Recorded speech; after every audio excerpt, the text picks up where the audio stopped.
Good morning, student. I hope you all are safe at your home. Today I will teach you laws of conservation. तो conservation laws पढ़ने से पहले हम देखेंगे कि conservation होता क्या है। कंजर्वेशन कंजर्वेशन कहां से आया है? Conserved conserved mean constant,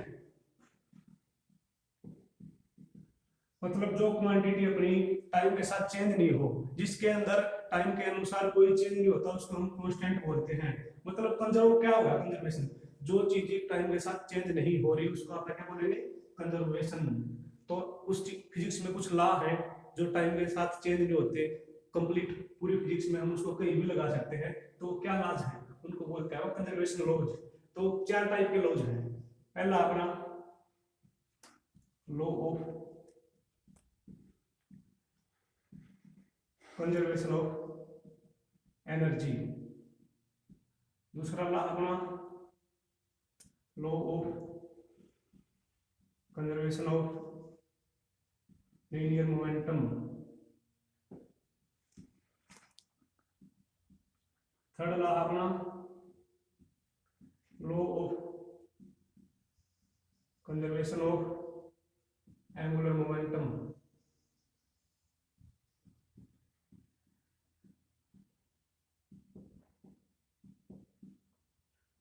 fourth law अपना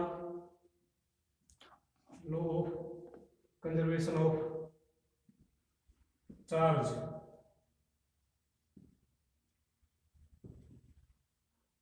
अब हम इन्हें वन बाय वन स्टडी करेंगे, डीपली स्टडी करेंगे इनके बारे में। तो पहला अपना कौन सा?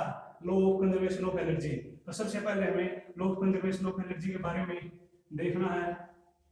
तो law of conservation of energy क्या कहता है? Law of conservation of energy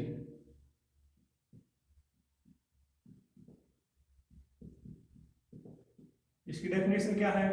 सबसे पहले हम इसकी डेफिनेशन देखेंगे कि the sum of total energy of universe is remains constant. क्यों? मतलब अपनी जो सभी टाइप की एनर्जी है उनका सम, यूनिवर्स में जितनी भी एनर्जी है उनका सबका सम क्या होगा? कांस्टेंट होगा। या इसकी दूसरी डेफिनेशन है energy neither be created nor be destroyed. Energy को हम ना तो बना सकते हैं ना इसको डिस्ट्रॉय कर सकते हैं, but it can change one form to another form.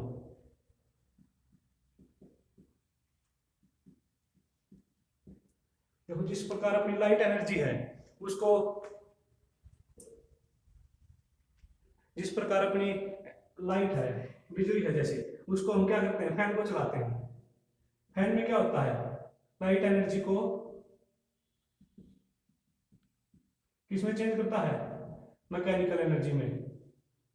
तो अपनी एनर्जी क्या है? जो लाइट थी उसका कन्वर्ट किसमें होगा? चेंज किसमें होगी? वो मैकेनिकल में। तो अपना एनर्जी खत्म नहीं हुई, वो एनर्जी का चेंज हो गया। इसी प्रकार टोटल एनर्जी सेम है, बस उसकी फॉर्म चेंज होगी, लाइट एनर्जी से मैकेनिकल एनर्जी में उसको चेंज होगी।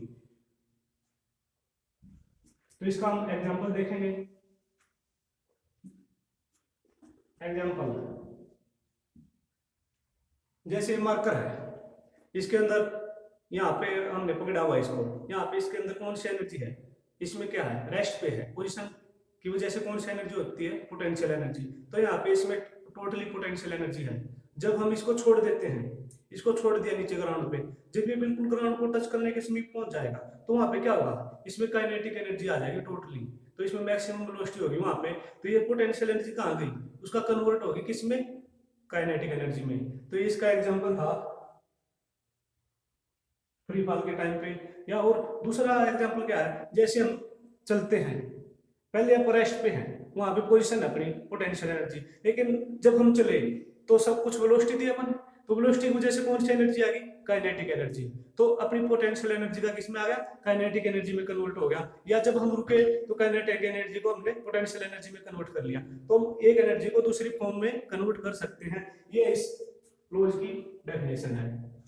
इस अब दूसरा लॉज कौन सा अपना, law of conservation of linear momentum.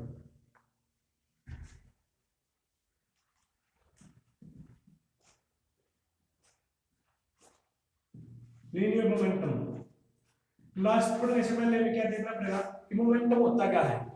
Momentum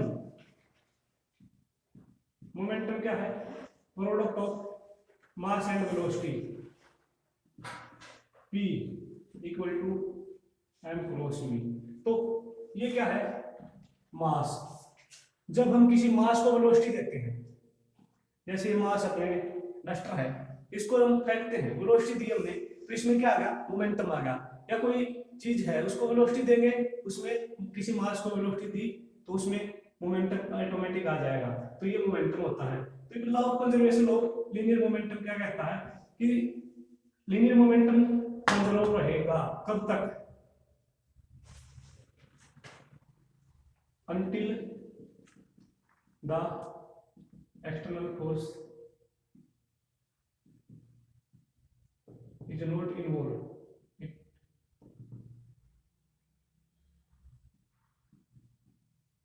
या is not work, तो linear momentum is conserved।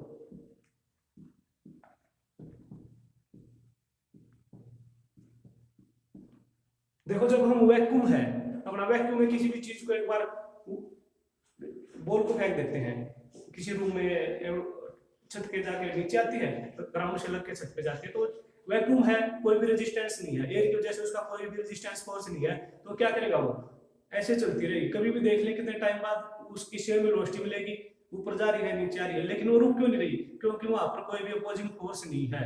उसकी वेलोसिटी क्या है, वेलोसिटी को अपोज कौन करता है, रेजिस्टेंस।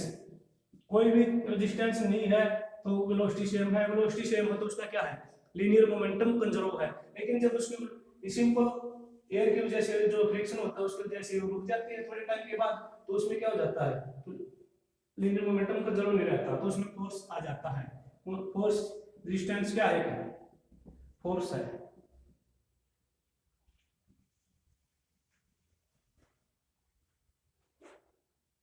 इसका एग्जांपल देखेंगे, जब एग्जांपल इसका firing A bullet from the gun. देखो जब हम गन से बुलेट चलती है तो क्या होता है, तो मान लिया ये गन है, इसका मास m1 है, ये बुलेट गई, ये बुलेट मान लिया मैंने, इसका मास m2, तो कुछ वेलोसिटी से ये क्या करेगी, जाएगी, इसको मान लिया अपन v2, और ये वेलोसिटी से क्या होगी, बैक आएगी गन। कभी भी देखा होगा गन क्या कर बैक की साइड धक्का मारती है, तो इसको v1 मान लिया। तो ये ऐसा क्यों करती है, देखो ये मास है, बुलेट का मास गन के मास से कम होता है, तो इसका मोमेंटम निकालो, p2 लिख लिया इसको अपन है, तो m2 v2, लेकिन इसका मोमेंटम, इसका मास ज्यादा है थोड़ा, तो इसका m1 v1 p1। तो लेकिन law of conservation of linear momentum की, इसका जब ये रेस्ट पे थी इनिशियली ये रेस्ट पे है, तो उसमें क्या होगा, रेस्ट पे है तो ना इसके पास वेलोसिटी है ना इसके पास वेलोसिटी है, तो v1 एंड v2 क्या आ गया, जीरो, तो p1 भी जीरो है और p2 भी जीरो है। तो law of conservation of linear momentum initial तो अपना वैलिड है, p1 इक्वल टू p2, लेकिन सम टाइम बाद जब इसमें फायरिंग किया ना बुलेट की, तो इसको v2 वेलोसिटी मिल गई, इसको v1 वेलोसिटी मिल गई, इसको बैक क्यों गई है, क्योंकि ये फॉरवर्ड डायरेक्शन में है, तो इसको कैंसिल करने के लिए जितना मोमेंटम इसको गेन करवाया उतना उसने वापस कर लिया, तो इसको बैकवर्ड डायरेक्शन में शिफ्ट होना पड़ेगा। लेकिन law of conservation of linear momentum क्या हुआ है, इसके अकॉर्डिंग क्या होना चाहिए, p1 इक्वल टू p2, तो इसमें m1 v1 equal to m2 v2। तो अगर हमें ये निकालना है कि ये कितनी वेलोसिटी से बैकवर्ड शिफ्ट होगी, तो इसकी वेलोसिटी कितनी है v1। कैसे निकालेंगे, m2 अपॉन m1 इंटू में v2। बुलेट की वेलोसिटी अपने पास है, बुलेट का मास है, गन का मास है, तो वहां से अपन इसकी वेलोसिटी निकाल सकते हैं कि हमें कितना पीछे तक लेके जाएगी वो गन। इस फार्मूले की हेल्प से अपन गन की वेलोसिटी निकाल सकते हैं, या कोई भी एक चीज जो अननोन हो उसकी वैल्यू निकाल सकते हैं, बाकी वैल्यू का पता हो तो।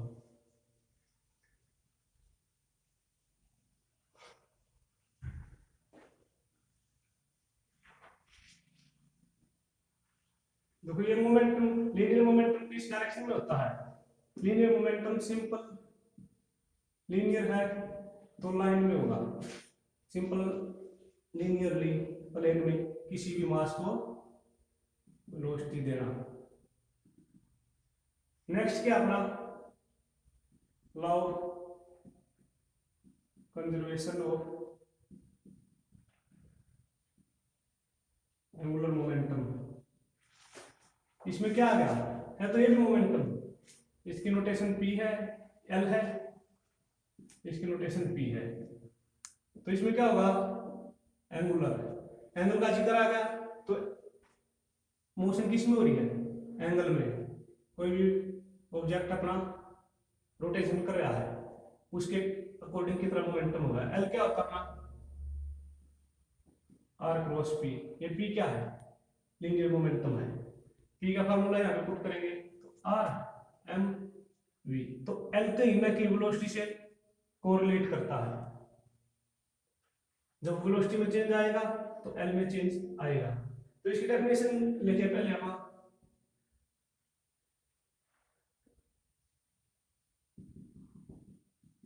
until the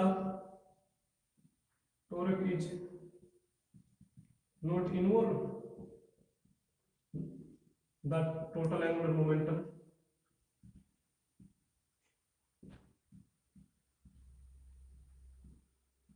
is conserved।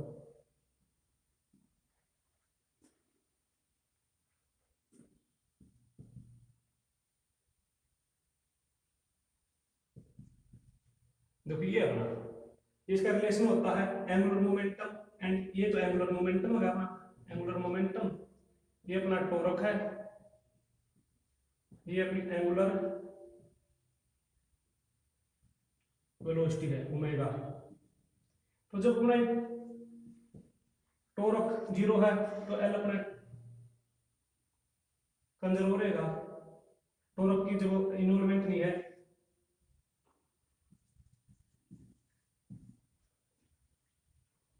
और इसको इसके साथ कोरिलेट करें लीनियर मोमेंटम के साथ, तो लीनियर मोमेंटम क्या अपना पी, वो क्या होता है F cross V. Simple linear में जो फोर्स काम करता है वही रोटेशन में टॉर्क काम करता है, और लीनियर में जो वेलोसिटी काम करती है वो एंगुलर में ओमेगा से डिनोट कर देते हैं उसको। एंगुलर, ये लीनियर वेलोसिटी, ये एंगुलर वेलोसिटी, ये लीनियर फोर्स, ये एंगुलर फोर्स में जो फोर्स लगता है बॉडी जब एंगुलर मोशन में रोटेशन कर रही होती है, ये लीनियर में मोमेंटम, ये एंगुलर मोमेंटम। एंगुलर मोमेंटम का एग्जांपल देखेंगे, देखो कोई भी ये सिलेंडर है, सर्कुलर सिलेंडर है, तो इसके ऊपर से ये कोई भी रो है, जब ये इसके बिल्कुल समीप से जाएगी, इसको हम ले जा रहे हैं, इसमें क्या है वेलोसिटी है कुछ ना कुछ, तो जब ये इसको टच करेगी तो इसमें क्या आ जाएगी रोटेशन आ जाएगी, ये आगे जब चली जाएगी, लेकिन ये फिर क्या करेगा रोटेशन मोशन में आगे मूव करेगा, तो इससे क्या होगा, इसके अंदर क्या आ गया एंगुलर मोमेंटम आ गया। ये मोमेंटम कहां से आया, इस रो में जो वेलोसिटी थी वो इसमें ट्रांसफर होगी, तो इसका एंगुलर मोमेंटम था जो इसमें ट्रांसफर हो गया, तो ये यहाँ पे क्या होगा लॉ ऑफ कंजर्वेशन होल्ड कर गया, law of conservation of angular momentum.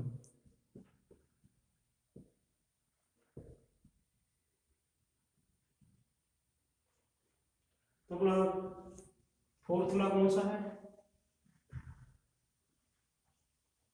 Law of conservation of charge. Law of conservation of charge पढ़ने से पहले हमें ये पता होगा कि चार्ज क्या होता है। चार्ज अपने मैटर किससे मिलकर बना है, एटम किससे मिलकर बना है, इलेक्ट्रॉन एंड प्रोटॉन। तो अगर जब इलेक्ट्रॉन इक्वल टू प्रोटॉन है तो एटम क्या होगा, न्यूट्रल। लेकिन जब इलेक्ट्रॉन पे कौन सा चार्ज होता है, नेगेटिव चार्ज होता है, इलेक्ट्रॉन पे नेगेटिव, प्रोटॉन पे पॉजिटिव। तो जब इलेक्ट्रॉन ग्रेटर देन प्रोटॉन हो जाएंगे तो फिर कौन सा चार्ज आ जाएगा एटम के ऊपर, इलेक्ट्रॉन पे कौन सा चार्ज होता है, नेगेटिव। तो नेगेटिव ज्यादा है तो क्या हो जाएगा, एटम नेगेटिवली चार्ज। लेकिन जब क्या होगा, इलेक्ट्रॉन कम है प्रोटॉन से, जब इलेक्ट्रॉन कम होंगे तो किसकी ज्यादा होगा, कौन सा चार्ज ज्यादा होगा, पॉजिटिव चार्ज ज्यादा होगा। तो एटम क्या होगा, पॉजिटिवली चार्ज।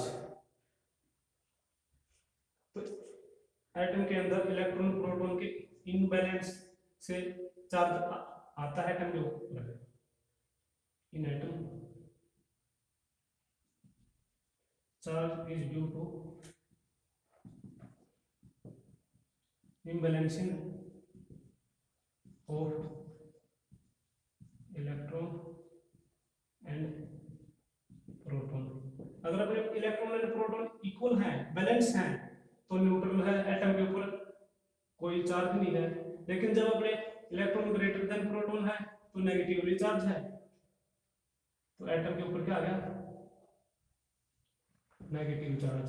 लेकिन जब इलेक्ट्रॉन लेस देन प्रोटॉन तो एटम के ऊपर अपना क्या आ गया, पॉजिटिव चार्ज। तो इम्बैलेंसिंग की वजह से है।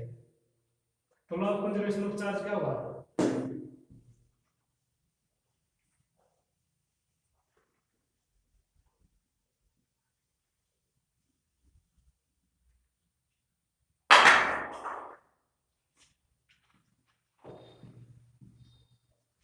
according to law of conservation of charge,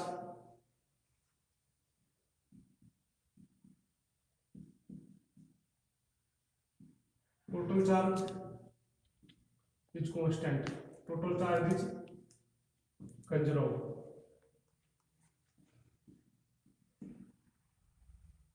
but total charge तो कंजर्व है, लेकिन but charge is transfer